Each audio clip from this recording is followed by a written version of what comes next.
第1部で神々は秩序を打ち立て、アースガルズに黄金時代を築きました。しかし、北欧神話における運命は決して優しくありません。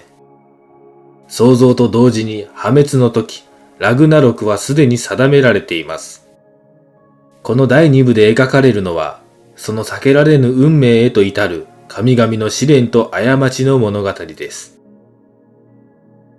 こんにちは、がっちゃんです。いつもご視聴ありがとうございます。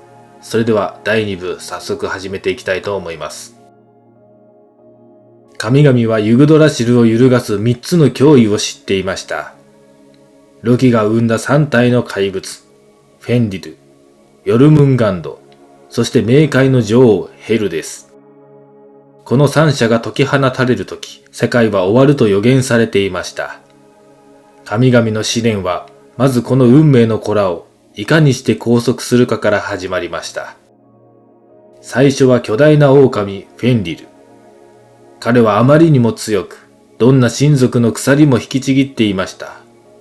神々が最後に頼ったのは、ドワーフたちが作った魔法の鎖、グレイプニール。魚の息や鳥の唾液など、この世にない6つの素材で編まれた見た目とは裏腹に強靭な鎖でした。フェンリルを騙してグレイプニールをかけさせるため、勇敢な神テュールは証として自らの片腕をフェンリルの口の中に差し入れます。フェンリルが騙されたと気づいたとき、テュールの腕は噛みちぎられました。神々は最大の脅威を鎖につなぎましたが、その代償は深く、そしてテュールは片腕を失ったのです。次に、世界を一周する巨大な海蛇、ヨルムンガンド。神々はこれを海の底に沈め、世界を囲ませました。そして、冥界の女王となったヘルは、死者の国ヘルヘイムへと追放されます。神々は一時的に運命を鎖につなぎましたが、ロキとその子らが神々の心に抱かせた不信と恐怖は拭い去ることはできませんでした。神々の間に最も愛され最も純粋な神がいました。それが光と美の神バルドルです。彼はアースガルズの希望そのものであり、彼の存在は神々の黄金時代を象徴していました。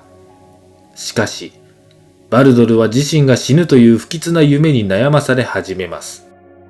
彼の母フリッグは、息子を守るためユグドラシルの下にあるすべての生き物、石、金属、病気、毒、そして武器から決してバルドルを傷つけないという制約を取り付けます。バルドルは文字通り不死身となり、神々は彼に様々な武器を投げつけ、その無敵ぶりを笑い楽しむようになりました。この光景を冷ややかに見ていた者がいます。他ならぬトリックスター、ロキです。彼は老女に化け、フリックからただ一つだけ制約を取り付けなかった植物があることを聞き出しました。それは、取るに足らないとみなされていたヤドリギでした。ロキはヤドリギの枝を矢に変え、バルドルの兄であり盲目の神ヘズに渡し、遊びに参加させます。ヘズがロキに導かれるままヤドリギの矢を放つと、それはバルドルの心臓を正確に貫きました。光の神はここに倒れたのです。バルドルを失った悲しみはアースガルズ全体を覆いました。神々はバルドルを蘇らせるために奔走しますが、ヘルヘイムの女王ヘルは、ヤドリギの矢こそが世界を破滅へと導く最初の決定的な一歩であることを知っていました。バルドルの死は秩序の崩壊がもう後戻りできなくなったことを意味します。悲しみに暮れる神々の中で、ロキはバルドルの死を嘲笑し、ついに彼の罪が白日のもとにさらされます。神々は激怒し、ロキを捕らえようとします。彼は鮭に変身して滝壺に隠れますが、その変身を見抜いたトールによって網で捕獲されました。神々のロキに対する罰は想像を絶するものでした。彼は息子たちの腸から作られた鎖で3つの岩に縛り付けられます。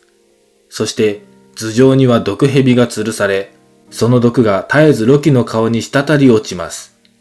彼の妻、シギュンだけが献身的に毒を器で受け止めますが、器を開けるために一瞬毒が滴るたび、ロキは激しくのたうち回り、その振動で大地は揺れるのです。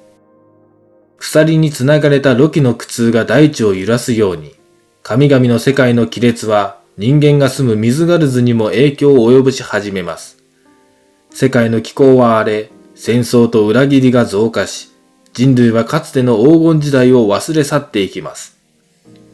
神々はなおも秩序を維持しようと巨人族との戦いを続けます。雷神トールはその強力なハンマーミョルニルで巨人族を打ち砕き、ミズガルズの守護者としての役割を果たしますが、その戦いもまたラグナロクへの準備に過ぎません。神々は疲弊し、彼らの力は徐々に終末という名の運命に引きずり込まれていくのです。第2部は裏切りが絆を断ち切り、運命の鎖が固く結ばれた物語でした。最も愛された神の死は秩序を破り、最も危険な神の罰は大地を揺るがします。神々が鎖につないだ運命の子らは、解き放たれるその時を今か今かと待ち望んでいます。しかし、世界は今、静かに、しかし確実に終焉へと向かうカウントダウンを始めています。世界中は炎上し、神々と巨人は最後の戦いに挑みます。最終章第3部、ギョルルの時。